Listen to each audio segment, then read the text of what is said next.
ಇನ್ 2 hours ಒಳಗಡೆನೆ ಸೌಜನ್ಯ ಸಿಗ್ತಾಳೆ, ಆದ್ರೆ ಶವ ಆಗಿ. ಅವಳ ಕೈಗಳನ್ನ ಅವಳದೇ ದುಪಟ್ಟ ಅಂಡ್ ID ಕಾರ್ಡ್ ಇಂದ ಮರಕ್ಕೆ ಕಟ್ಟಿರ್ತಾರೆ. And most brutal part is ಅವಳ ಯೋನಿ, ಅವಳ ಏನಿತ್ತ ಅದ್ರ ಒಳಗಡೆ 6 ಇಂಚ್ ಮಣ್ಣು ತುಂಬಿರ್ತಾರೆ. ಓ ಬಿಡಪ್ಪ, ನಮ್ ಪೊಲೀಸ್ ಅವ್ರಿಗೆ ತಮ್ಮ ಡ್ಯೂಟಿ ಮೇಲೆ ಎಷ್ಟೊಂದು ನಿಷ್ಠೆ ಇದೆ, ಒಂದೇ ದಿನದಲ್ಲಿ ಆರೋಪಿನ ಹಿಡಿದ್ಬಿಟ್ರಲ್ಲ ಅಂತ ಪೊಲೀಸ್ ಅವ್ರ ಮೇಲೆ ಫುಲ್ ಒಂಥರ ಹೊಗಳ್ತಾ ಇರ್ತಾರೆ.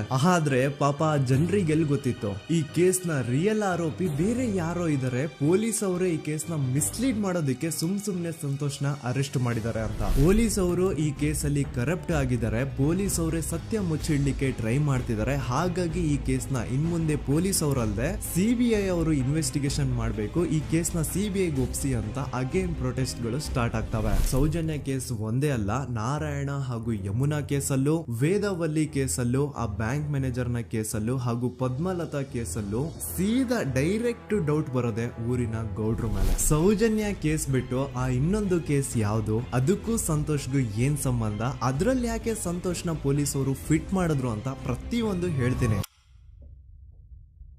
ನಾನು ಈ ಚಾನೆಲ್ ನ ಸ್ಟಾರ್ಟ್ ಮಾಡಿದಾಗಿಂದ one of the most requested video ಬಂದು ಸೌಜನ್ಯ ಕೇಸ್ ಬಗ್ಗೆ. ಸರಿ, ನಮ್ ದೂತ ಸಭೆಯ ಪ್ರಜೆಗಳು ಇಷ್ಟೊಂದು ಕೇಳ್ತಿದಾರಲ್ಲ, ಈ ಒಂದು ಕೇಸ್ ಬಗ್ಗೆನು ವಿಡಿಯೋ ಮಾಡುವ ಅಂತ ಸೌಜನ್ಯ ಕೇಸ್ ಬಗ್ಗೆ ನಾನು ರಿಸರ್ಚ್ ಸ್ಟಾರ್ಟ್ ಮಾಡಿದೆ. ಅಂಡ್ ಟ್ರಸ್ಟ್ ಮೀ, ಎಷ್ಟೊಂದು ಕಾಂಪ್ಲೆಕ್ಸ್ ಈ ಒಂದು ಕೇಸ್ ಇದೆ ಅಂತಂದ್ರೆ ನನ್ ತಲೆನೇ ಕೆಟ್ಬಿಡ್ತು. ಬಟ್ ಡೋಂಟ್ ವರಿ, ನಿಮ್ಗಂತೂ ಪ್ರತಿ ಒಂದನ್ನ ತುಂಬಾ ಸಿಂಪಲ್ ಆಗಿ ಅರ್ಥ ಮಾಡಿಸ್ತೇನೆ. ಅನ್ಕೊಳ್ಳಿ, ಒಂದು ಊರು, ಆ ಊರಲ್ಲಿ ಒಂದು ಗೌಡ್ರ ಕುಟುಂಬ ಇದೆ. ಅಂಡ್ ಆ ಗೌಡ್ರ ಕುಟುಂಬ ತುಂಬಾನೇ ಪವರ್ಫುಲ್, ಲೈಕ್ ನಾವು ಮೂವೀಸ್ ಅಲ್ಲಿ ನೋಡ್ತೀವಿ ಹಂಗೆ. ಸೊ ಗೌಡ್ರ ಊರು ಬಂದು ಧರ್ಮಸ್ಥಳ ಅಂತ. ಆ ಒಂದು ಊರಲ್ಲಿ ಇವ್ರಿಗೆ ಸಖತ್ ಕಂಟ್ರೋಲ್ ಇರುತ್ತೆ. ಈವನ್ ಅದೇ ಒಂದು ರೀಜನ್ ಅಲ್ಲಿ ಇರುವಂತಹ ಒಂದು ತುಂಬಾನೇ ಪಾಪ್ಯುಲರ್ ದೇವಸ್ಥಾನನು ಸಹ ಇವರೇ ಕಂಟ್ರೋಲ್ ಮಾಡ್ತಿರ್ತಾರೆ. ಆ ಒಂದು ದೇವಸ್ಥಾನ ಇಂದ ಈ ಗೌಡ್ರ ಕುಟುಂಬಕ್ಕೆ ಎಷ್ಟೊಂದು ದುಡ್ಡು ಬರ್ತಾ ಇರುತ್ತೆ ಅಂತಂದ್ರೆ, ಅದೇ ದುಡ್ಡಲ್ಲಿ ಇವರು ಬೇಜನ್ ಪ್ರೈವೇಟ್ ಪ್ರೈಮರಿ ಅಂಡ್ ಹೈಸ್ಕೂಲ್ಸ್ ನ ಸ್ಥಾಪನೆ ಮಾಡಿರ್ತಾರೆ, ಬೇಜನ್ ಪ್ರೈವೇಟ್ ಮೆಡಿಕಲ್ ಕಾಲೇಜಸ್ ಇರ್ತವೆ, ಅಂಡ್ ಬೇಜನ್ ಪ್ರೈವೇಟ್ ದೊಡ್ಡ ಹಾಸ್ಪಿಟಲ್ಸ್ ಇರ್ತವೆ. ಒಟ್ಟಲ್ಲಿ ಹೇಳ್ಬೇಕು ಅಂತಂದ್ರೆ ದುಡ್ಡಿನ ಸುರಿಮಳೆ ಇವ್ರಿಗೆ. ನೋಡಿ, ನಮ್ಮ ಭಾರತ ದೇಶದಲ್ಲಿ ಒಂದು ಕಾನೂನು ಇದೆ, ದ ರಿಲಿಜಿಯಸ್ ಎಂಡೋಮೆಂಟ್ ಆಕ್ಟ್ 1863 ಅಂತ.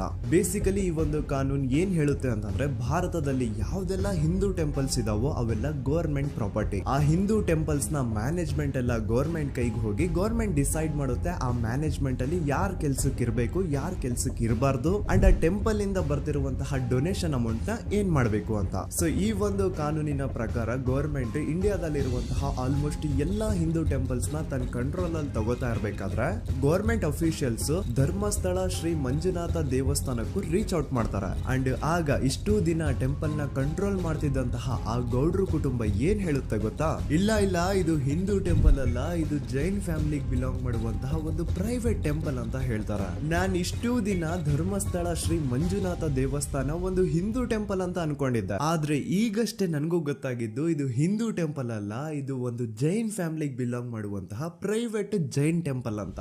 ಸೊ ಹೀಗಾಗಿ ಗವರ್ಮೆಂಟ್ ಅಫಿಷಿಯಲ್ಸ್ ಏನೂ ಮಾಡಕ್ಕಾಗದೆ ಇವತ್ತಿನವರೆಗೂ ಈ ಒಂದು ಧರ್ಮಸ್ಥಳ ಶ್ರೀ ಮಂಜುನಾಥ ದೇವಸ್ಥಾನನ ಒಂದು ಪ್ರೈವೇಟ್ ಟ್ರಸ್ಟ್ ನಡೆಸ್ಕೊಂಡು ಹೋಗ್ತಿದೆ. ಅಂಡ್ ಆ ಪ್ರೈವೇಟ್ ಟ್ರಸ್ಟ್ ನ ಓನರ್ ಯಾರು, ಅದೇ ಗೌಡ್ರ ಕುಟುಂಬ.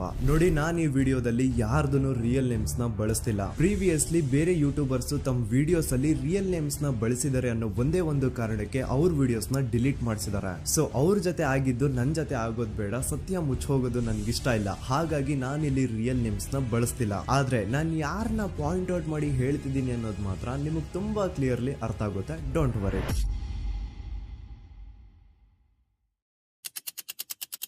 ದಿನಾಂಕ 9/10/2012. A very normal day for everyone except Soujanya. Dharmasthala ಹತ್ರ ಇರುವಂತಹ ಪಂಗಳ್ ಅನ್ನೋ ಒಂದು ಸಣ್ಣ ಹಳ್ಳಿಗೆ ಬಿಲಾಂಗ್ ಮಾಡುವಂತಹ ಸೌಜನ್ಯ ತುಂಬಾನೇ ಒಳ್ಳೆ ಹುಡುಗಿ. SDM ಕಾಲೇಜ್ ಆಫ್ ಉಜ್ರಿಯಲ್ಲಿ 2nd PUC ಓದ್ತಿದ್ದಂತಹ ಇವಳು ತುಂಬಾನೇ ಬ್ರೈಟ್ ಸ್ಟೂಡೆಂಟ್ ಕೂಡ. ಸೊ ಒಂದು ದಿನ ಅಂದ್ರೆ 9 ಅಕ್ಟೋಬರ್ 2012 ಬೆಳಿಗ್ಗೆ 7:30-8 ಗಂಟೆ ಹಾಗೆ ಆಸ್ ಯೂಶುವಲ್ ತನ್ನ ಕಾಲೇಜ್ ಹೋಗೋದಕ್ಕೆ ರೆಡಿ ಆಗ್ತಿರ್ತಾಳೆ. ಅವತ್ತು ಮಂಗಳವಾರದ ದಿನ ಅಂಡ್ ಅವತ್ತು ಲೋಕಲ್ ಫೆಸ್ಟಿವಲ್ ಬೇರೆ ಇರುತ್ತೆ, ಹೊಸ ಅಕ್ಕಿ ಅಂತ. ಈ ಒಂದು ಲೋಕಲ್ ಫೆಸ್ಟಿವಲ್ ದಿನ ಮನೆ ಒಳಗಡೆ ಏನೇ ಅಡುಗೆ ಮಾಡಿದ್ರು ಹೊಸ ಅಕ್ಕಿನೇ ಬಳಸಬೇಕು. ಸೊ ಹೊಸ ಅಕ್ಕಿ ತಂದು ಬ್ರೇಕ್ಫಾಸ್ಟ್ ನ ರೆಡಿ ಮಾಡೋಷ್ಟ್ರಲ್ಲಿ ಸೌಜನ್ಯ ಅವ್ರ ತಾಯಿ ತುಂಬಾ ಲೇಟ್ ಮಾಡ್ತಾರೆ. ಸೊ ಕಾಲೇಜ್ಗೆ ಲೇಟ್ ಆಗ್ತಿದೆ ಅಂತ ಈ ಸೌಜನ್ಯ ಟಿಫಿನ್ ಸಹ ಮಾಡದೆ ಹಾಗೆ ಹೋಗ್ತಾಳೆ. ಅವಳ ತಲೆಯಲ್ಲಿ ಏನಿತ್ತು ಅಂತಂದ್ರೆ, ಹೆಂಗೋ ಇವತ್ತು ಲೋಕಲ್ ಫೆಸ್ಟಿವಲ್ ಬೇರೆ ಇದೆ, ಹಾಗಾಗಿ ಮೇ ಬಿ ಕಾಲೇಜು ಬೇಗ ಬಿಡ್ಬೋದು, ಸೊ ಮಧ್ಯಾಹ್ನ ಡೈರೆಕ್ಟ್ ಮನೆಗೆ ಬಂದು ಊಟ ಮಾಡುವ ಬಿಡು ಅಂತ ಅವಳು ಅನ್ಕೊಂಡಿರ್ತಾಳೆ. ಆದ್ರೆ ಕಾಲೇಜ್ ಹೋಗಾದ್ಮೇಲೆ ಗೊತ್ತಾಗುತ್ತೆ ಅವತ್ತು ಅವಳಿಗೆ ಸ್ಪೆಷಲ್ ಕ್ಲಾಸಸ್ ಬೇರೆ ಇದೆ ಅಂತ. ಸೌಜನ್ಯ ಬ್ರೇಕ್ಫಾಸ್ಟ್ ಕೂಡ ಮಾಡಿರಲ್ಲ ಅಂಡ್ ಲಂಚ್ ಬಾಕ್ಸ್ ಕೂಡ ತಂದಿರಲ್ಲ. ಹಾಗಾಗಿ ಲಂಚ್ ಟೈಮ್ ಅಲ್ಲಿ ಸೌಜನ್ಯನ ಒಬ್ಳು ಫ್ರೆಂಡ್ ಜಾನ್ವಿ ತಾನ್ ತಂದಿರುವಂತಹ ಲಂಚ್ ಬಾಕ್ಸ್ ಅಲ್ಲಿ ಒಂದಿಷ್ಟು ಲಂಚ್ ನ ಆಫರ್ ಮಾಡ್ತಾಳ. ಆದ್ರೆ ಸೌಜನ್ಯ ಪರವಾಗಿಲ್ಲ ನೀನ್ ತಿನ್ನು, ನಾನ್ ಮನೆಗೆ ಹೋಗ್ಬಿಟ್ಟು ಊಟ ಮಾಡ್ಕೊಂತೀನಿ ಅಂತ ಹೇಳ್ತಾಳ. ಸುಮಾರು ಮಧ್ಯಾಹ್ನದ 3:45ಕ್ಕೆ ಕಾಲೇಜ್ ಬಿಡುತ್ತೆ. ಸೌಜನ್ಯ ಕಾಲೇಜ್ ಇಂದ ಬಸ್ ಅಲ್ಲಿ ಬಂದು ನೇತ್ರಾವತಿ ಬಸ್ ಸ್ಟಾಪ್ ಹತ್ರ ಇಳ್ಕೋತಾಳ. ಅವಳ ಜೊತೆ ಅವಳ ಕ್ಲಾಸ್ ಮೇಟ್ಸ್ ಅಂಡ್ ಫ್ರೆಂಡ್ಸ್ ಎಲ್ಲ ಇರ್ತಾರೆ. ಸೊ ಅವ್ರಿಗೆಲ್ಲ ಬಾಯ್ ಹೇಳ್ಬಿಟ್ಟು ಸೌಜನ್ಯ ತನ್ನ ಮನೆ ಕಡೆಗೆ ಹೊರಡ್ತಾಳ. ನೇತ್ರಾವತಿ ಬಸ್ ಸ್ಟಾಪ್ ಇಂದ ಸೌಜನ್ಯ ಮನೆಗೆ 20 ಮಿನಿಟ್ಸ್ ನ ವಾಕ್ ಇರುತ್ತೆ. ಮ್ಯಾಕ್ಸ್ ಟು ಮ್ಯಾಕ್ಸ್ 30 ಮಿನಿಟ್ ಹಿಡಿಬಹುದು. ಸೊ ಸೌಜನ್ಯ ನಡ್ಕೊಂಡು ಮನೆ ಕಡೆಗೆ ಹೋಗ್ತಾ ಇರ್ತಾಳೆ. ಒಂದ್ ಸ್ವಲ್ಪ ದೂರದಲ್ಲಿ ಪ್ರಕೃತಿ ಹಾಸ್ಪಿಟಲ್ ಅಂತ ಒಂದಿರುತ್ತೆ. ಅಲ್ಲಿನ ಸೆಕ್ಯೂರಿಟಿ ಗಾರ್ಡ್ ಸೌಜನ್ಯ ನಡ್ಕೊಂಡು ಹೋಗ್ತಾ ಇರೋದನ್ನ ನೋಡ್ತಾನೆ ಕೂಡ. ನಂತರ ಸೌಜನ್ಯ ಒಂದು 10 ನಿಮಿಷ ಹಂಗೆ ಮುಂದೆ ನಡ್ಕೊಂಡು ಹೋಗಾದ್ಮೇಲೆ ಸೌಜನ್ಯಗೆ ತನ್ನ ಮಾವ ಸಿಗ್ತಾರ. ಅವರು ಸೌಜನ್ಯನ ನೋಡಿ ಮಾತಾಡಿಸ್ತಾರೆ. ಯಾಕಮ್ಮ ಕಾಲೇಜಿಂದ ಇಷ್ಟು ಲೇಟ್ ಬರ್ತಿದ್ಯಾ ಅಂತ ಕೇಳ್ತಾರ. ಆಗ ಸೌಜನ್ಯ ಇಲ್ಲ ಮಾವ, ಕಾಲೇಜಲ್ಲಿ ಸ್ಪೆಷಲ್ ಕ್ಲಾಸ್ ಇತ್ತು ಹಾಗಾಗಿ ಲೇಟ್ ಆಗ್ಬಿಡ್ತು ಅಂತ ಹೇಳಿ ಒಂದೆರಡು ಮಾತಾಡಿಸಿ ನಂತರ ತನ್ನ ಮನೆ ಕಡೆ ತಾನು ಹೊರಡ್ತಾಳ. ಈಗ ಆ ಒಂದು ಪಾಯಿಂಟ್ ಇಂದ ಸೌಜನ್ಯಗೆ ತನ್ನ ಮನೆ ಹೋಗ್ಲಿಕ್ಕೆ 10 ನಿಮಿಷ ಬೇಕು. ಮ್ಯಾಕ್ಸ್ ಟು ಮ್ಯಾಕ್ಸ್ 20 ಮಿನಿಟ್ ಅನ್ಕೊಳ್ಳಿ. 3:45ಕ್ಕೆ ಕಾಲೇಜ್ ಬಿಟ್ರೆ ಅರೌಂಡ್ 4:30ಗೆ ಮನೇಲಿ ಇರ್ಬೇಕಾಗಿದ್ದು ಹುಡುಗಿ 6:30-7 ಗಂಟೆ ಆಗಿದ್ರು ಮನೆಗೆ ಸೇರಿರಲ್ಲ. ಸೊ ಮನೇಲಿ ಸೌಜನ್ಯ ಅವ್ರ ತಾಯಿಗೆ ಟೆನ್ಷನ್ ಸ್ಟಾರ್ಟ್ ಆಗುತ್ತೆ. ಏನಪ್ಪ ಈ ಹುಡುಗಿ ಎಷ್ಟೊತ್ತಾದ್ರೂ ಇನ್ನು ಮನೆಗ್ ಬಂದಿಲ್ವಲ್ಲ ಅಂತ. ಸೊ ಅವ್ರೇನ್ ಮಾಡ್ತಾರೆ, ಸೌಜನ್ಯ ಅವ್ರ ತಂದೆ ಕಾಲ್ ಮಾಡ್ಬಿಟ್ಟು ರೀ ಹಿಂಗೆ 3:30-4 ಗಂಟೆಗೆ ಕಾಲೇಜ್ ಇಂದ ಮನೆಗ್ ಬರ್ತಿದ್ದಿದ್ ನಮ್ ಹುಡುಗಿ ಇವತ್ತು 7 ಗಂಟೆ ಆದ್ರೂ ಇನ್ನು ಮನೆಗ್ ಬಂದಿಲ್ಲ, ನೀವು ಸ್ವಲ್ಪ ಬೇಗ ಮನೆಗ್ ಬಂದು ವಿಚಾರಿಸಿ ಅಂತ ಗಾಬ್ರಿಲಿ ಹೇಳ್ತಾರ. ಸರಿ ಅಂತ ಸೌಜನ್ಯ ಅವ್ರ ತಂದೆ ಮನೆಗ್ ಬಂದ್ಬಿಟ್ಟು ಸೌಜನ್ಯನ ಫ್ರೆಂಡ್ಸ್ ಕ್ಲಾಸ್ ಮೇಟ್ಸ್ ಯಾರ್ದೆಲ್ಲ ಅವ್ರ ಹತ್ರ ನಂಬರ್ ಇರುತ್ತೋ ಅವ್ರಿಗೆಲ್ಲ ಕಾಲ್ ಮಾಡ್ಬಿಟ್ಟು ಸೌಜನ್ಯ ಬಗ್ಗೆ ಕೇಳ್ತಾರ. ನಮ್ ಹುಡುಗಿ ಏನಾದ್ರೂ ನಿಮ್ ಮನೆಗ್ ಬಂದಿದ್ದಾಳ ಅಮ್ಮ ಅಂತ. ಆದ್ರೆ ಸೌಜನ್ಯನ ಫ್ರೆಂಡ್ಸ್ ಅಂಡ್ ಕ್ಲಾಸ್ ಮೇಟ್ಸ್ ಎಲ್ಲ ಇಲ್ಲ ಅಂಕಲ್ ನಮ್ ಮನೆಗಂತೂ ಸೌಜನ್ಯ ಏನು ಬಂದಿಲ್ಲ, ಅವಳು ಬಸ್ ಸ್ಟಾಪ್ ಇಂದ ಸೀದಾ ನಿಮ್ ಮನೆ ಕಡೆಗೇನೆ ಹೊರಟ್ಲಲ್ವಾ, ಯಾಕೆ ಇನ್ನೂ ಬಂದಿಲ್ವಾ ಅಂತ ಕೇಳ್ತಾರ. ಆಗ ಸೌಜನ್ಯ ಅವ್ರ ತಂದೆ ಇಲ್ಲಮ್ಮ ಬಂದಿಲ್ಲ ಹಾಗಾಗಿನೇ ಕಾಲ್ ಮಾಡಿರೋದು ಅಂತ ಹೇಳಿ ಕಾಲ್ ಕಟ್ ಮಾಡ್ತಾರ. ದೆನ್ ಸೌಜನ್ಯ ಅವ್ರ ತಂದೆ ಸೌಜನ್ಯ ಅವ್ರ ಮಾವ ಕಾಲ್ ಮಾಡ್ತಾರ. ಅಳಿಯ ಎಲ್ಲಿದ್ಯಾ, ನನ್ ಮಗಳು ಇನ್ನು ಮನೆಗ್ ಬಂದಿಲ್ಲ, ನೀನೇನಾದ್ರೂ ಅವಳನ್ನ ನೋಡ್ದ ಅಂತ ಕೇಳ್ತಾರ. ಆ ಕಡೆಯಿಂದ ಅವರು ಸೌಜನ್ಯನ ಮಾವ ಹೇಳ್ತಾರೆ, ನಾನ್ ನೋಡ್ದೆ 4:15 ಹಾಗೆ ಆ ಹುಡುಗಿ ಕಾಲೇಜಿಂದ ಬರ್ಬೇಕಾದ್ರೆ ನನಗ್ ಕಾಣಿಸಿದ್ಲು, ನಾನ್ ಸ್ವಲ್ಪ ಮಾತಾಡ್ದೆ ಅವಳ ಹತ್ರ, ಅದಾದ್ಮೇಲೆ ಅವಳು ಮನೆ ಕಡೆ ಹೋದ್ಲಲ್ಲ, ಯಾಕೆ ಇನ್ನೂ ಬಂದಿಲ್ವಾ ಅಂತ ಅವರೇ ಉಲ್ಟಾ ಕ್ವಶನ್ ಕೇಳ್ತಾರ. ಈ ಕಡೆ ಸೌಜನ್ಯ ಅವ್ರ ತಂದೆ ಇಲ್ಲ 7 ಗಂಟೆ ಆದ್ರೂ ಮಗು ಇನ್ನು ಮನೆಗ್ ಬಂದಿಲ್ಲ, ನಮ್ಗೆ ಯಾಕೋ ತುಂಬಾ ಗಾಬರಿ ಆಗ್ತಿದೆ, ನೀನೊಂದ್ ಕೆಲ್ಸ ಮಾಡು ನಮ್ಮವ್ರನ್ನೆಲ್ಲ ಸೇರ್ಸು ಎಲ್ರೂ ಸೇರಿ ಹುಡುಕುವ ಅವಳನ್ನ ಅಂತ ಸುಮಾರು ರಾತ್ರಿ 7 ಗಂಟೆಯಿಂದ ಹಿಡಿದು 11 ಗಂಟೆವರೆಗೂ ಸೌಜನ್ಯನ ಮನೆಯವರು ಅಂಡ್ ಊರಿನ ಜನ 200-300 ಜನ ಸೇರ್ಕೊಂಡು ಸೌಜನ್ಯನ ಹುಡುಕ್ತಾರೆ. ಆದ್ರೆ ಸೌಜನ್ಯನ ಒಂದು ಸುಳಿವು ಸಿಗಲ್ಲ. ಸೊ ಕೊನೆಗೆ ಸಹಾಯ ಕೇಳ್ತಾ ರಾತ್ರಿ 11 ಗಂಟೆ ಹಾಗೆ ಸೌಜನ್ಯನ ತಂದೆ ತಾಯಿ ಅಂಡ್ ಊರಿನ ಜನ ಎಲ್ಲ ಬೆಳ್ತಂಗಡಿ ಪೊಲೀಸ್ ಸ್ಟೇಷನ್ ಹತ್ರ ಹೋಗ್ತಾರ. ಅಲ್ಲಿ ಪೊಲೀಸ್ ಅವ್ರ ಹತ್ರ ಕಾಲೇಜ್ ಹೋಗಿದ್ ನಮ್ ಹುಡುಗಿ ಇಷ್ಟೊತ್ತಾದ್ರೂ ಇನ್ನು ಮನೆಗ್ ಬಂದಿಲ್ಲ, ಎಷ್ಟು ಹುಡುಕಿದ್ರು ಸಿಗ್ತಾ ಇಲ್ಲ, ಸೊ ಪ್ಲೀಸ್ ಒಂದು ಮಿಸ್ಸಿಂಗ್ ರಿಪೋರ್ಟ್ ನ ಫೈಲ್ ಮಾಡಿ ನಮ್ ಹುಡುಗಿನ ಹುಡುಕೊಡಿ ಅಂತ ಕೇಳ್ಕೊತಾರ. ಆದ್ರೆ ಪೊಲೀಸ್ ಅವರು ಒಪ್ಪಲ್ಲ. ಇಲ್ಲ ಯಾವುದೇ ಪರ್ಸನ್ ಮಿಸ್ಸಿಂಗ್ ಆದ್ರೆ ಆಫ್ಟರ್ 24 ಅವರ್ಸ್ ಆದ್ಮೇಲೆ ರಿಪೋರ್ಟ್ ಫೈಲ್ ಮಾಡಕ್ಕಾಗೋದು. ಸೊ ನೀವ್ ಒಂದ್ ಕೆಲ್ಸ ಮಾಡಿ, ಈಗ ಮನೆಗ್ ಹೋಗಿ ನಾಳೆ ಬೆಳಿಗ್ಗೆವರೆಗೂ ನೋಡಿ, ನಾಳೆ ಬೆಳಿಗ್ಗೆವರೆಗೂ ನಿಮ್ ಮಗಳು ನಿಮ್ ಮನೆಗ್ ಬಂದಿಲ್ಲ ಅಂತಂದ್ರೆ ಆಗ ಬಂದ್ಬಿಟ್ಟು ಮಿಸ್ಸಿಂಗ್ ರಿಪೋರ್ಟ್ ನ ಫೈಲ್ ಮಾಡಿಸಿ ಅಂತ ಹೇಳಿ ಕಳಿಸ್ತಾರ. ಆಗ ಆಲ್ಮೋಸ್ಟ್ ಮಿಡ್ ನೈಟ್ ಆಗಿರೋದ್ರಿಂದ ಅಂಡ್ ಮಳೆ ಬೇರೆ ತುಂಬಾ ಜೋರಾಗಿ ಬರ್ತಾ ಇರುತ್ತೆ. ಸೊ ಈ ಸಿಚುವೇಶನ್ ಅಲ್ಲಿ ಸೌಜನ್ಯನ ಹುಡುಕ್ಲಿಕ್ಕೆ ಆಗಲ್ಲ. ನಾಳೆ ಬೆಳಿಗ್ಗೆ ಸೇರ್ಕೊಂಡು ಅಗೇನ್ ಎಲ್ರು ಸೌಜನ್ಯನ ಹುಡುಕುವ ಅಂತ ಸೌಜನ್ಯನ ಮನೆಯವರು ಅಂಡ್ ಊರಿನ ಜನ ಎಲ್ರು ತಮ್ಮ ಮನೆಗೆ ಹೋಗ್ಬಿಡ್ತಾರ. ನೆಕ್ಸ್ಟ್ ದಿನ ಅಂದ್ರೆ 10 ಅಕ್ಟೋಬರ್ 2012 ಬುಧವಾರದ ದಿನ ಬೆಳಿಗ್ಗೆ 10 ಗಂಟೆ ಹಾಗೆ ಸೌಜನ್ಯನ ಮನೆಯವರು ಅಂಡ್ ಊರಿನ 200-300 ಜನ ಸೇರ್ಕೊಂಡು ಅಗೇನ್ ಸೌಜನ್ಯಗೋಸ್ಕರ ಹುಡುಕಾಟ ಸ್ಟಾರ್ಟ್ ಮಾಡ್ತಾರ. ಹುಡುಕಾಟ ಪ್ರಾರಂಭಿಸಿದ್ದು ವಿತಿನ್ 2 ಅವರ್ಸ್ ಒಳಗಡೆನೆ ಸೌಜನ್ಯ ಸಿಗ್ತಾಳೆ. ಆದ್ರೆ ಶವ ಆಗಿ ಆ 200-300 ಊರಿನ ಜನ ಎಲ್ಲ ಸೇರ್ಕೊಂಡು ಏನ್ ಸೌಜನ್ಯನ ಹುಡುಕ್ತಾ ಇದ್ರು ಅದರಲ್ಲಿ ಯಾರೋ ಒಬ್ರಿಗೆ ಸೌಜನ್ಯನ ಮನೆಯಿಂದ ಕೇವಲ 10 ನಿಮಿಷ ದೂರದಲ್ಲಿರುವಂತಹ ಒಂದು ಹಳ್ಳನ ದಡದಲ್ಲಿ ಸೌಜನ್ಯನ ಮೃತದೇಹ ಸಿಗುತ್ತಾ. ಈಗ ಸತ್ತಿರುವಂತಹ ಸೌಜನ್ಯನ ಡೆಡ್ ಬಾಡಿ ಯಾವ ಒಂದು ಕಂಡೀಷನ್ ಅಲ್ಲಿ ಇತ್ತು ಅಂತ ಹೇಳ್ತೀನಿ, ಸ್ವಲ್ಪ ಗಮನ ಇಟ್ಟು ಕೇಳಿಸ್ಕೊಳ್ಳಿ. ಅವಳ ಕೈಗಳನ್ನ ಅವಳದೇ ದುಪ್ಪಟ್ಟ ಅಂಡ್ ID ಕಾರ್ಡ್ ಇಂದ ಮರಕ್ಕೆ ಕಟ್ಟಿರ್ತಾರ. ಅವಳ ಬಾಡಿ ಎಲ್ಲ ನೇಕಿಡ್ ಇರುತ್ತೆ, ಮೈ ಮೇಲೆ ಸರಿಯಾದ ಬಟ್ಟೆ ಇರಲ್ಲ, ಮೈ ಮೇಲೆ ಮಲ್ಟಿಪಲ್ ಕಟ್ ಮಾರ್ಕ್ಸ್ ಇರುತ್ತೆ, ತುಂಬಾ ಜೋರಾಗಿ ಹೊಡೆದಿರುವಂತಹ ಗಾಯಗಳು ಮೈ ಮೇಲೆ ಎದ್ದು ಕಾಣಿಸ್ತಿರ್ತವೆ. ಅವಳ ರಿಪ್ಸ್ ಎದೆ ಭಾಗದ ಮೂಳೆಗಳೆಲ್ಲ ಮುರಿದು ಹೋಗ್ಬಿಟ್ಟಿರ್ತವೆ. And most brutal part is ಅವಳ ಯೋನಿ, ಅವಳ ಏನಿತ್ತು ಅದ್ರ ಒಳಗಡೆ 6 ಇಂಚ್ ಮಣ್ಣು ತುಂಬಿರ್ತಾರ. ಆ ಬಾಡಿ ಕಂಡೀಷನ್ ನ ನೋಡಿದಾದ್ಮೇಲೆ ಒಂದಂತೂ ತುಂಬಾ ಕ್ಲಿಯರ್ ಆಗಿ ಅರ್ಥ ಆಗುತ್ತೆ, ಅವಳನ್ನ ಯಾರೋ ತುಂಬಾ ಫೋರ್ಸ್ಫುಲಿ ಮಾಡಿ ನಂತರ ನಿರ್ದಯವಾಗಿ ಸಾಯಿಸಿದ್ದಾರೆ ಅಂತ. ಇಲ್ಲಿ ಕ್ರಿಮಿನಲ್ಸ್ ನ ಬುದ್ಧಿವಂತಿಕೆ ನೋಡಿ ಪೊಲೀಸ್ ಅವ್ರಿಗೆ ಏನೂ ಸುಳಿವು ಸಿಗ್ಬಾರ್ದು ಅಂತ ಅವಳ ಯೋನಿ ಒಳಗಡೆ 6 ಇಂಚ್ ಅಷ್ಟು ಮಣ್ಣು ತುಂಬ ಹೋಗಿರ್ತಾರೆ. ಸೊ ದೆನ್ ಪೊಲೀಸ್ ಅವ್ರಿಗೆ ವಿಷಯ ಗೊತ್ತಾಗುತ್ತೆ. ಅವರು ಸ್ಪಾಟ್ ಗೆ ಬಂದು ಸೌಜನ್ಯನ ಬಾಡಿನ ರಿಕವರ್ ಮಾಡಿ ಆ ಒಂದು ಸ್ಪಾಟ್ ನ ಕಂಪ್ಲೀಟ್ ಸೀಸ್ ಮಾಡ್ತಾರೆ.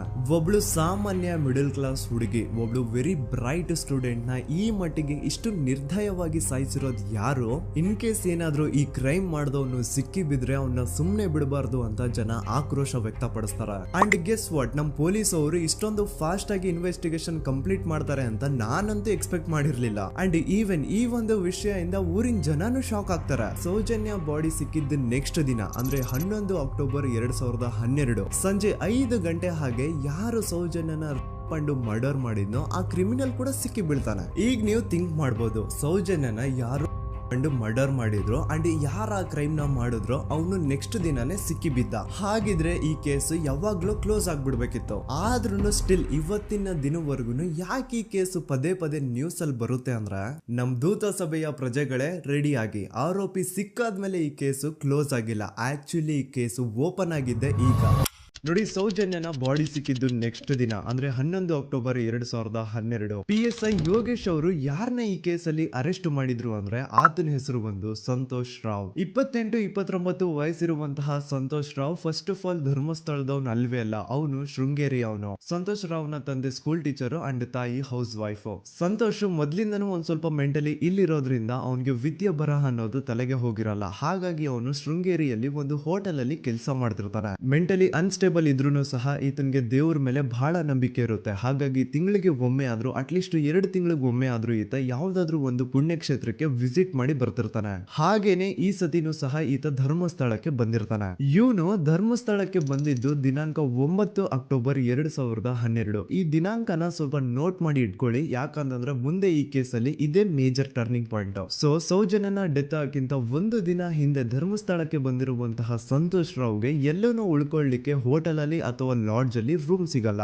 ರೀಸನ್ ಇಷ್ಟೇ, ಸಂತೋಷ್ ರಾವ್ ನೋಡ್ಲಿಕ್ಕೆ ಸ್ವಲ್ಪ ಮೆಂಟಲಿ ಅನ್ಸ್ಟೇಬಲ್ ಪರ್ಸನ್ ತರ ಇರ್ತಾನೆ. ಅವನ ಅವತಾರ, ಅವನ ವೇಷಭೂಷಣ ಅಷ್ಟು ಸರಿ ಇರಲ್ಲ. ಹಾಗಾಗಿ ಇವನ್ಗೆ ಯಾವುದೇ ಒಂದು ಹೋಟೆಲ್ ಅಲ್ಲಿ ಅಥವಾ ಲಾಡ್ಜ್ ಅಲ್ಲಿ ಎಲ್ಲಿನೂ ರೂಮ್ ಸಿಗಲ್ಲ. ಸೊ ಉಳ್ಕೊಳ್ಳೋಕೆ ಜಾಗ ಸಿಗದೆ ಇವನೇನ್ ಮಾಡ್ತಾನೆ, ಅಲ್ಲೇ ಹತ್ರದಲ್ಲಿರುವಂತಹ ಬಾಹುಬಲಿ ಬೆಟ್ಟಕ್ಕೆ ಹೋಗಿ ಅಲ್ಲಿರುವಂತಹ ಬಾಹುಬಲಿ ಸ್ಟ್ಯಾಚ್ಯೂ ಹತ್ರನೇ ಆಶ್ರಯ ತಗೊಳ್ತಾನೆ. ಅಂಡ್ 1-2 ದಿನ ಅವನು ಅಲ್ಲೇ ಉಳ್ಕೋತಾನೆ ಕೂಡ. ಡೇ ಟೈಮ್ ಅಲ್ಲಿ ಧರ್ಮಸ್ಥಳಕ್ಕೆ ಬಂದು ಧರ್ಮಸ್ಥಳ ಶ್ರೀ ಮಂಜುನಾಥ ದೇವಸ್ಥಾನದಲ್ಲಿ ಇದ್ದು ಅಲ್ಲೇ ಪ್ರಸಾದ ಊಟ ಎಲ್ಲ ಮಾಡಿ ನಂತರ ನೈಟ್ ಆಗ್ತಿದ್ದಂಗೆ ಬಾಹುಬಲಿ ಬೆಟ್ಟಕ್ಕೆ ಹೋಗಿ ಆ ಸ್ಟ್ಯಾಚ್ಯೂ ಹತ್ರನೇ ಮಲ್ಕೊಳ್ತಿರ್ತಾನೆ.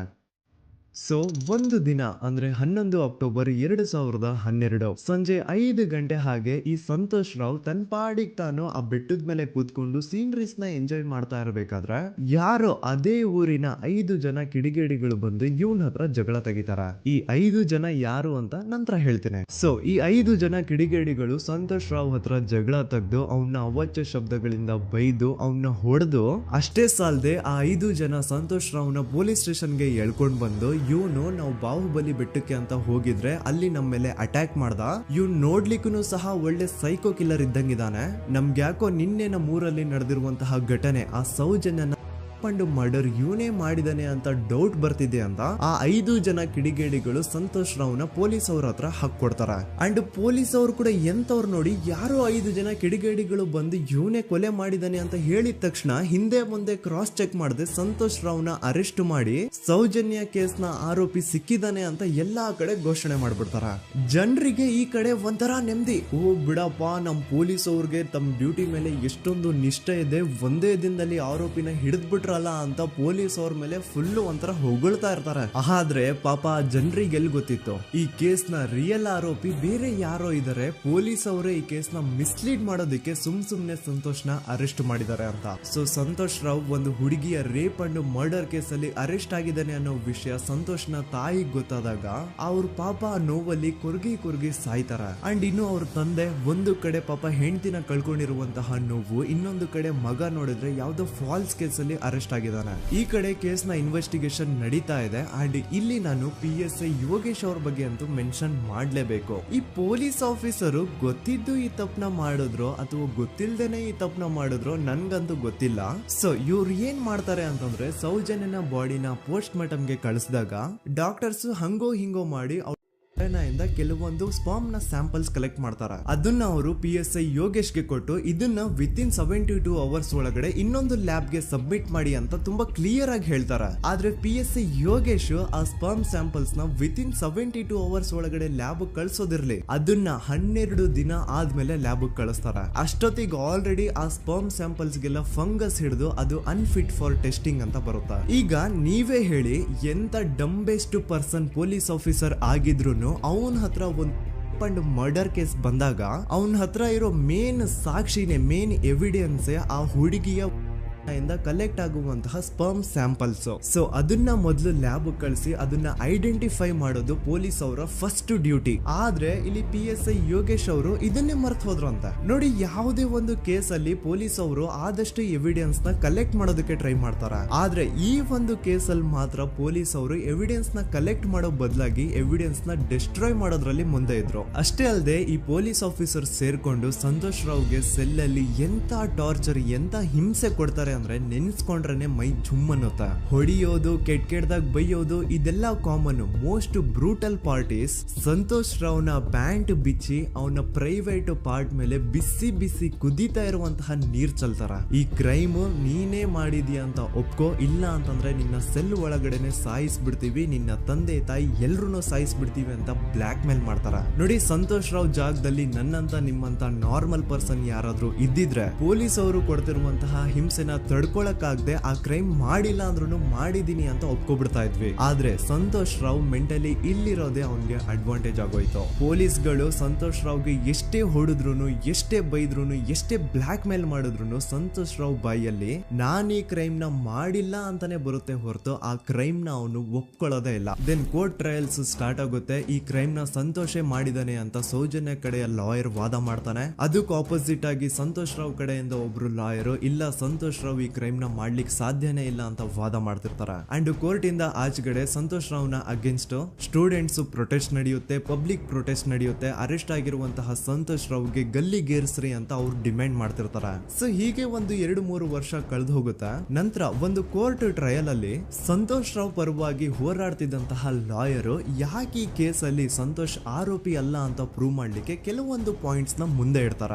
ಅದೇನಂತಂದ್ರೆ ಮೊದಲನೇದಾಗಿ ಸಂತೋಷ್ ರಾವ್ ಈ ಕ್ರೈಮ್ ನ ಮಾಡಿದಾನೆ ಅಂತ ಒಬ್ರು ಒಂದು ಐ ವಿಟ್ನೆಸ್ ಇರಲ್ಲ. ಇನ್ನೊಂದೇನು ಅಂತಂದ್ರೆ ಯಾವೊಂದು ಕಂಡೀಷನ್ ಅಲ್ಲಿ, ಯಾವೊಂದು ಬ್ರೂಟಲ್ ಕಂಡೀಷನ್ ಅಲ್ಲಿ ಸೌಜನ್ಯನ ಬಾಡಿ ಸಿಕ್ಕಿತ್ತೋ ಅದನ್ನ ಗಮನದಲ್ಲಿ ಇಟ್ಕೊಂಡು ಸ್ವಲ್ಪ ಪ್ರಾಕ್ಟಿಕಲ್ ಆಗಿ ಥಿಂಕ್ ಮಾಡಿದ್ರೆ ಆ ಒಂದು ಭೀಕರ ಕ್ರೈಮ್ ನ ಒಬ್ನೇ ಮಾಡ್ಲಿಕ್ಕೆ ಸಾಧ್ಯನೇ ಇಲ್ಲ. ಇನ್ನೊಂದು ಪಾಯಿಂಟ್ ಏನು ಅಂತಂದ್ರೆ ಸೌಜನ್ಯನ ಇಂದ ಪೊಲೀಸ್ ಅವ್ರಿಗೆ ಯಾವುದೇ ಸ್ಪರ್ಮ್ ಸ್ಯಾಂಪಲ್ ಸಿಗ್ಬಾರ್ದು ಅಂತ 6 ಇಂಚು ಅಷ್ಟು ಮಣ್ಣು ಹಾಕಿರ್ತಾರ. ಸೊ ಈಗ ನೀವೇ ಹೇಳಿ, ಮೆಂಟಲಿ ಇಲ್ಲಿರುವಂತಹ ಪರ್ಸನ್ಗೆ ಇಷ್ಟೊಂದು ಬುದ್ಧಿವಂತಿಕೆ ಇರುತ್ತಾ ಅನ್ಕೊಳ್ಳಿ. ಅಷ್ಟೊಂದು ಬುದ್ಧಿವಂತಿಕೆ ಅವ್ನಿಗಿದ್ರು ಆ ಕ್ರೈಮ್ ಮಾಡಾದ್ಮೇಲೆ ಅವನ ಆ ಊರಿಂದ ಓಡ್ ಹೋಗ್ಬೋದಾಗಿತ್ತು. ಆದ್ರೆ ಮತ್ತ್ಯಾಕೆ ಅವನು ಅದೇ ಊರಲ್ಲೇ ಇರ್ತಾನೆ. ಅಂಡ್ ಸೌಜನ್ಯ ಕೊನೆಯದಾಗಿ ಪ್ರಕೃತಿ ಹಾಸ್ಪಿಟಲ್ ಮುಂದ್ಗಡೆಯಿಂದ ನಡ್ಕೊಂಡು ಹೋಗ್ತಾ ಇರ್ಬೇಕಾದ್ರೆ ಆ ಪ್ರಕೃತಿ ಹಾಸ್ಪಿಟಲ್ ನ ಸೆಕ್ಯೂರಿಟಿ ಗಾರ್ಡ್ ನೋಡ್ತಾನೆ. ಅಂಡ್ ಪ್ರಕೃತಿ ಹಾಸ್ಪಿಟಲ್ ನ ಆಚೆಗಡೆ CCTV ಕ್ಯಾಮರಾನು ಇರುತ್ತೆ. ಸಡನ್ಲಿ ಆ CCTV ಫುಟೇಜ್ ಕೂಡ ಕಾಣೆ ಆಗ್ಬಿಡುತ್ತಾ. ಇನ್ನೊಂದೇನು ಅಂತಂದ್ರೆ ಸೌಜನ್ಯನ ಮರ್ಡರ್ ಆಗಿದ್ದು ನೆಕ್ಸ್ಟ್ ದಿನಾನೇ ಪೊಲೀಸ್ ಅವರು ಆರೋಪಿನ ಹಿಡಿದ್ರು. ಸೊ ಹಾಗಿದ್ದಾಗ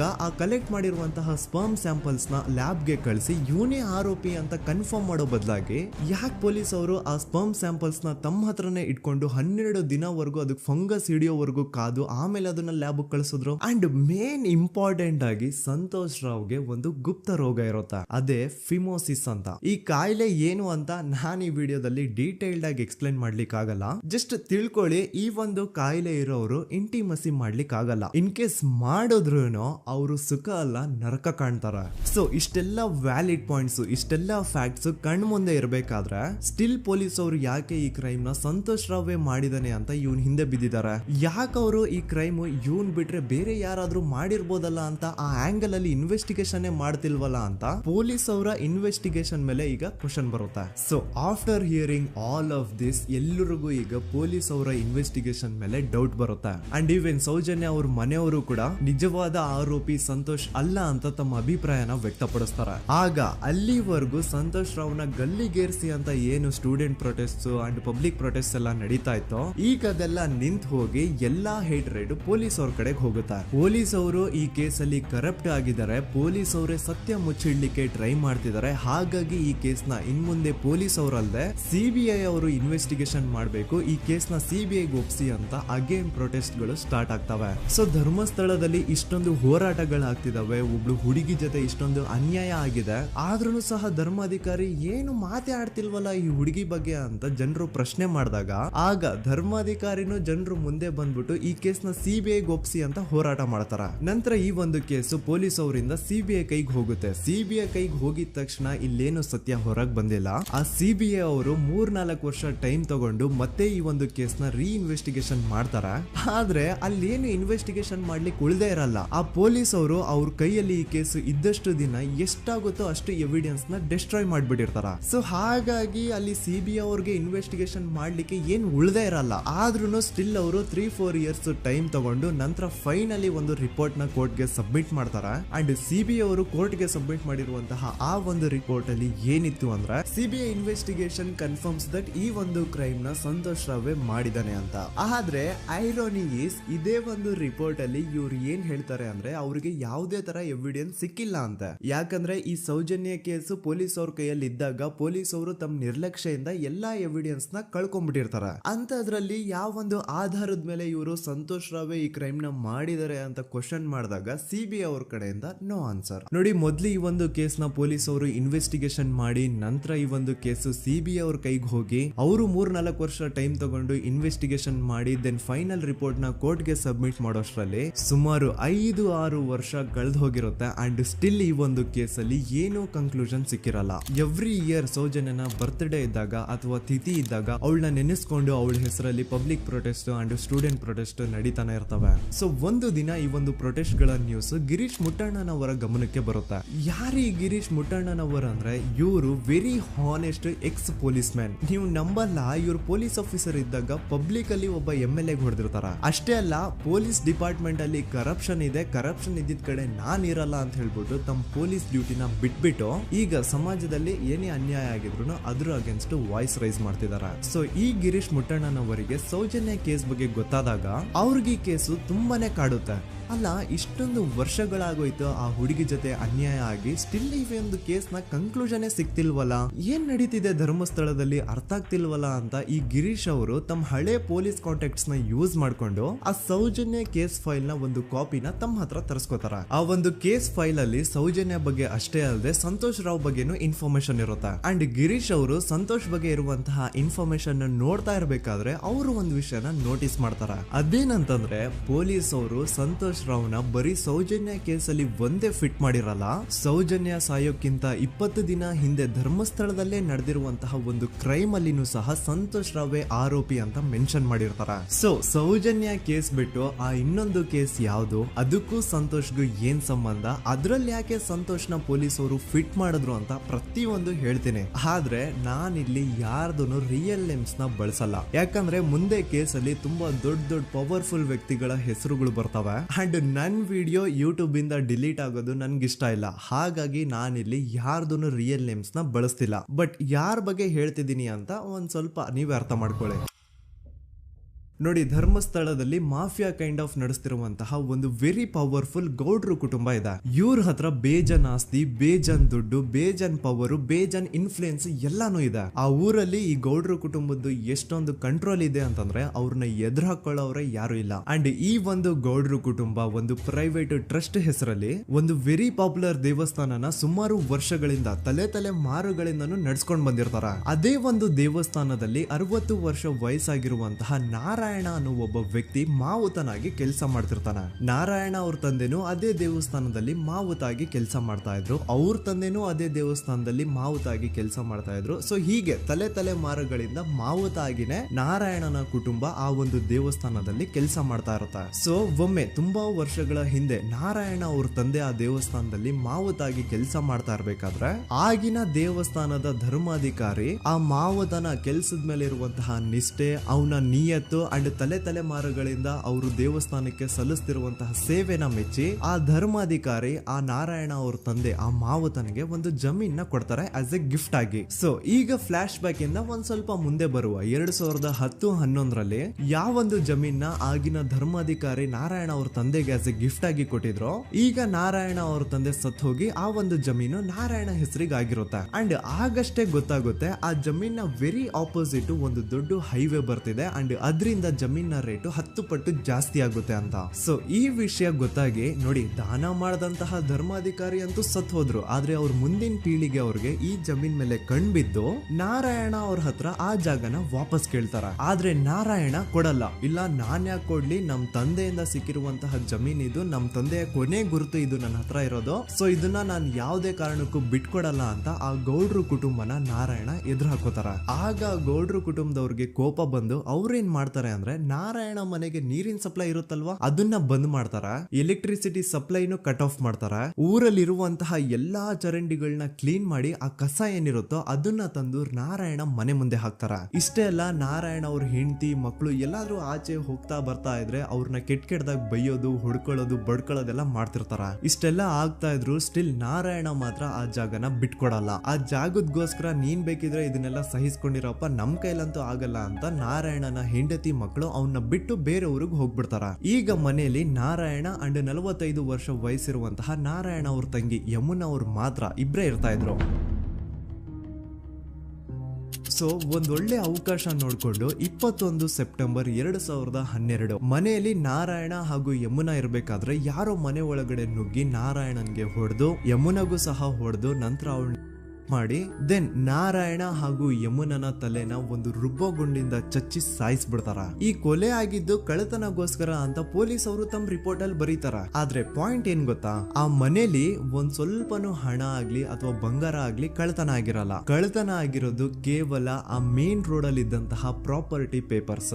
ಎಂತ ಕೋಇನ್ಸಿಡೆನ್ಸ್ ನೋಡಿ, ಯಾವ ಒಂದು ಜಮೀನಿನ ಪತ್ರ ನಾರಾಯಣ ಮನೆಯಿಂದ ಕಳ್ಳತನ ಆಗಿದ್ವೋ ಅದೇ ಒಂದು ಜಮೀನಲ್ಲಿ 10 ವರ್ಷ ಆದ ನಂತರ ಒಂದು ದೊಡ್ಡ ಹೋಟೆಲ್ ಸ್ಥಾಪನೆ ಆಗುತ್ತೆ ಅಂಡ್ ಆ ಹೋಟೆಲ್ ನ ಇನಾಗ್ರೇಷನ್ ಗೆ ಚಿಕ್ಕ ಗೌಡ್ರು ಬರ್ತಾರ. ಸೊ ಈಗೇನು ನಾರಾಯಣ ಹಾಗೂ ಯಮುನನ ಕೊಲೆ ಆಗಿದ್ಯೋ ಇದಾಗಿದ್ದು 20 ದಿನ ಆದ್ಮೇಲೆ ಸೌಜನ್ಯ ಜೊತೆ ಅಂತ ನಿರ್ದಯ ಘಟನೆ ಆಗಿದ್ದು. ಸೊ ಪೊಲೀಸ್ ಅವರು ಸೌಜನ್ಯ ಕೇಸಲ್ಲಿ ಸಂತೋಷ್ ರಾವ್ನ ಫಿಟ್ ಮಾಡೋದಲ್ದೆ ಈ ಒಂದು ನಾರಾಯಣ ಹಾಗೂ ಯಮುನಾ ಕೇಸಲ್ಲೂ ಸಹ ಸಂತೋಷ್ ರಾವ್ನೆ ಫಿಟ್ ಮಾಡಿರ್ತಾರ. ಇಲ್ಲಿ ಡೇಟ್ಸ್ ನ ಸ್ವಲ್ಪ ನೆನ್ಪಿಟ್ಕೊಳ್ಳಿ. ನಾರಾಯಣ ಹಾಗೂ ಯಮುನನ ಕೊಲೆ ಆಗಿದ್ದು 21 ಸೆಪ್ಟೆಂಬರ್ 2012 ಅಂಡ್ ಸಂತೋಷ್ ರಾವ್ ಧರ್ಮಸ್ಥಳ ಬಂದಿದ್ದು 9 ಅಕ್ಟೋಬರ್ 2012, 20 ದಿನ ಆದ್ಮೇಲೆ. ಸೊ ನಾರಾಯಣ ಹಾಗೂ ಯಮುನನ ಕೊಲೆ ಆದಾಗ ಊರಲ್ಲೇ ಇಲ್ದೆ ಎಲ್ಲೋ ಶೃಂಗೇರಿಯಲ್ಲಿ ಯಾವುದೋ ಒಂದು ಹೋಟೆಲ್ ಅಲ್ಲಿ ಕೆಲಸ ಮಾಡ್ತಿದ್ದಂತಹ ಸಂತೋಷ್ ರಾವ್ ಹೇಗೆ ಈ ಒಂದು ಕೇಸಲ್ಲಿ ಆರೋಪಿ ಆಗ್ತಾನೆ? ಸೊ ಇದೇ ಒಂದು ಪಾಯಿಂಟ್ ನ ನೋಟಿಸ್ ಮಾಡಿ ಗಿರೀಶ್ ಮುಟ್ಟಣ್ಣನವರು ಧರ್ಮಸ್ಥಳಕ್ಕೆ ಬಂದು ಸಂತೋಷ್ ನ ಲಾಯರ್ ಜೊತೆ ಡಿಸ್ಕಸ್ ಮಾಡ್ತಾರ. ದೆನ್ ಫೈನಲಿ ಏನೋ ತಪ್ಪು ಮಾಡದೆ ಸುಳ್ಳು ಆರೋಪಗಳಿಂದ ಕರಪ್ಟ್ ಪೊಲೀಸ್ ಆಫೀಸರ್ಸ್ ನ ಮಿಸ್ಲೀಡಿಂಗ್ ಇನ್ವೆಸ್ಟಿಗೇಷನ್ ಇಂದ ಸಂತೋಷ್ ರಾವ್ ತನ್ನ ಜೀವನದ 8-10 ವರ್ಷನ ಜೈಲಲ್ಲಿ ಕಳೆದು ಫೈನಲಿ ರಿಲೀಸ್ ಆಗ್ತಾನೆ. ಒಂಥರ ಈ ಕೇಸಿಂದ ಸಂತೋಷ್ ರಾವ್ನ ಇಡೀ ಲೈಫೇ ಸ್ಪಾಯ್ಲ್ ಆಗೋಯ್ತು.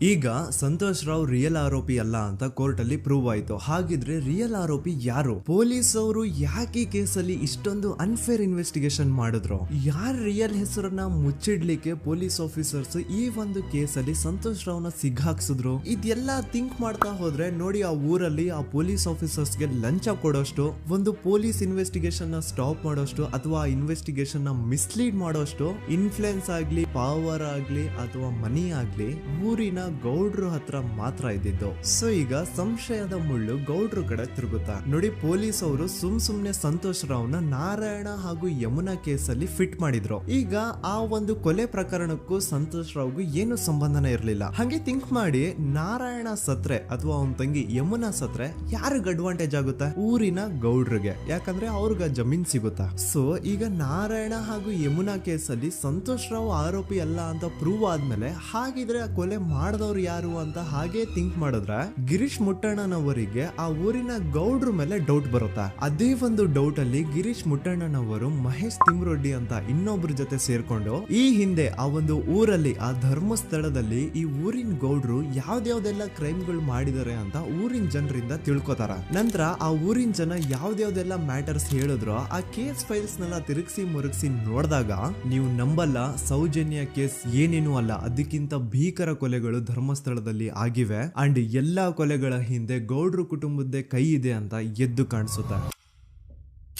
1977 ವೇದಾವಲ್ಲಿ ಕೇಸ್. ಧರ್ಮಸ್ಥಳ ಹತ್ತಿರ SDM ಪ್ರೈಮರಿ ಅಂಡ್ ಹೈಸ್ಕೂಲ್ ಅಂತ ಒಂದು ಸ್ಕೂಲ್ ಇರುತ್ತೆ ಅಂಡ್ ಈ ಒಂದು ಪ್ರೈವೇಟ್ ಸ್ಕೂಲ್ ಬೇರೆ ಯಾರ್ದು ಅಲ್ಲ, ಆ ಗೌಡ್ರು ಕುಟುಂಬದ. ಈ ಸ್ಕೂಲ್ ಅಲ್ಲಿ 1977 ಅಲ್ಲಿ ವೇದಾವಲ್ಲಿ ಅಂತ ಒಬ್ರು ಟೀಚರ್ ವರ್ಕ್ ಮಾಡ್ತಿರ್ತಾರ. ವೇದಾವಲ್ಲಿ ಆ ಟೀಚರ್ ಜಾಬ್ ಗೆ ತುಂಬಾನೇ ಓವರ್ ಕ್ವಾಲಿಫೈಡ್. ಅವರ ಕ್ವಾಲಿಫಿಕೇಶನ್ಸ್ ನ ಗಮನದಲ್ಲಿ ಇಟ್ಕೊಂಡ್ರೆ ಅವ್ರಿಗೆ HM ಅಥವಾ ಪ್ರಿನ್ಸಿಪಲ್ ನ ಪೋಸ್ಟ್ ಸಿಗ್ಬೇಕು. ಆದ್ರೂ ಸಹ ವೇದಾವಲ್ಲಿ ಆಸ್ ಎ ಟೀಚರ್ ಆಗಿನೇ ಕೆಲಸ ಮಾಡ್ಕೊಂಡು ಹೋಗ್ತಿರ್ತಾರ.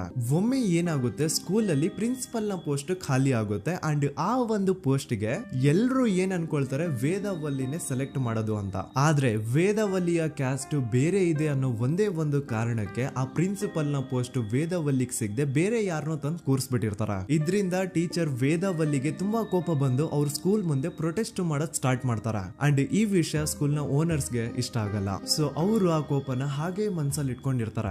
ಒಮ್ಮೆ ಏನಾಗುತ್ತೆ, ಸ್ಕೂಲ್ ರಜೆ ಇರುತ್ತೆ, ವೇದಾವಲ್ಲಿ ಮನೇಲಿ ಇರ್ತಾರ ಅಂಡ್ ಅವ್ರ ಹಸ್ಬೆಂಡ್ ಡಾಕ್ಟರ್ ಅರಳೆ ಅವ್ರಿಗೆ ಯಾವ್ದೋ ಬೇರೆ ಊರಲ್ಲಿ ಒಂದು ಕಾಲೇಜ್ ಅಲ್ಲಿ ಸೆಮಿನಾರ್ ಏನೋ ಇರುತ್ತೆ. ಸೊ ಅವರು ಅಲ್ಲಿಗೆ ಹೋಗಿರ್ತಾರೆ. ಈಗ ಮನೇಲಿ ಇರೋದು ವೇದಾವಲ್ಲಿ ಒಂದೇ. ಇದೇ ಒಂದು ಅವಕಾಶನ ನೋಡ್ಕೊಂಡು ಯಾರೋ ವೇದಾವಲ್ಲಿ ಅವ್ರ ಮನೆಗೆ ನುಗ್ಗಿ ವೇದಾವಲ್ಲಿಗೆ ಹೊಡೆದು ನಂತರ ಅವ್ರನ್ನ ಜೀವಂತವಾಗಿ ಸುಟ್ಬಿಡ್ತಾರ. ಸ್ವಲ್ಪ ಹೊತ್ತು ನಂತರ ರಾತ್ರಿ ಆಗ್ತಿದ್ದಂಗೆ ಡಾಕ್ಟರ್ ಅರಳೆ ಅವರು ಮನೆಗೆ ವಾಪಸ್ ಬರ್ತಾರೆ ಅಂಡ್ ಮನೆ ಒಳಗಡೆ ಬಂದ್ ನೋಡಿದ್ರೆ ವೇದಾವಲ್ಲಿ ಅವರು ಸತ್ ಹೋಗಿ ಅವರ ಬಾಡಿ ಸುಟ್ ಹೋಗಿ ನೆಲದ ಮೇಲೆ ಬಿದ್ದಿದೆ. ಹೆಂಡತಿನ ಕಳ್ಕೊಂಡಿರುವಂತಹ ದುಃಖನ ಸೈಡ್ಗೆ ಇಟ್ಟು ಡಾಕ್ಟರ್ ಅರಳೆ ಅವರು ಮೊದ್ಲು ಪೊಲೀಸ್ ಸ್ಟೇಷನ್ ಹೋಗ್ಬಿಟ್ಟು ನಮ್ ಮನೆಗೆ ನಾನು ಇಲ್ದೇ ಇರುವಂತಹ ಸಮಯನ ನೋಡ್ಕೊಂಡು ಯಾರೋ ಮನೆ ಒಳಗಡೆ ನುಗ್ಗಿ ನನ್ನ ಹೆಂಡತಿನ ಹೊಡೆದು ನಂತರ ಅವಳನ್ನ ತುಂಬಾ ಭೀಕರವಾಗಿ ಸಾಯಿಸಿದ್ದಾರೆ ಅಂತ ಪೊಲೀಸ್ ಅವ್ರಿಗೆ ರಿಪೋರ್ಟ್ ಕೊಡಕ್ ಹೋದ್ರೆ ಅಲ್ಲಿ ಪೊಲೀಸ್ ಅವರು ಉಲ್ಟಾ ಡಾಕ್ಟರ್ ಅರಳೆ ಮೇಲೆನೆ FIR ಬರ್ದು ನೀನೇ ನಿನ್ ಹೆಂಡತಿನ ಸಾಯಿಸಿದ್ಯಾ, ನಾಟಕ ಮಾಡಬೇಡ ಅಂತ ಅವ್ರನ್ನೇ ಅರೆಸ್ಟ್ ಮಾಡ್ಬಿಡ್ತಾರ. ನಂತರ 2-3 ವರ್ಷ ಜೈಲಲ್ಲೇ ಇದ್ದು ಡಾಕ್ಟರ್ ಅರಳೆ ಅವರು ತಮ್ಮ ಫ್ರೆಂಡ್ಸ್ ಅಂಡ್ ಫ್ಯಾಮಿಲಿ ಮೂಲಕ ಎವಿಡೆನ್ಸ್ ನೆಲ್ಲ ಕಲೆಕ್ಟ್ ಮಾಡಿಸಿ ತಾನ ಕೊಲೆನ ಮಾಡಿಲ್ಲ, ತಾನ್ ತನ್ನ ಹೆಂಡತಿನ ಸಾಯಿಸಿಲ್ಲ ಅಂತ ಕೋರ್ಟ್ ಅಲ್ಲಿ ಪ್ರೂವ್ ಮಾಡ್ಕೊಂಡು ಜೈಲಿಂದ ರಿಲೀಸ್ ಆಗ್ತಾರ. ಸೊ ಈಗ ಡಾಕ್ಟರ್ ಅರಳೆ ಅವರು ಈ ಒಂದು ಕ್ರೈಮ್ ನ ಮಾಡಿಲ್ಲ ಅಂತಂದ್ರೆ ವೇದಾವಲ್ಲಿನ ಅಷ್ಟು ಭೀಕರವಾಗಿ ಸಾಯಿಸಿದವ್ರು ಯಾರು, ಈ ವಿಷಯ ಇವತ್ತಿನವರೆಗೂ ಗೊತ್ತಾಗಿಲ್ಲ.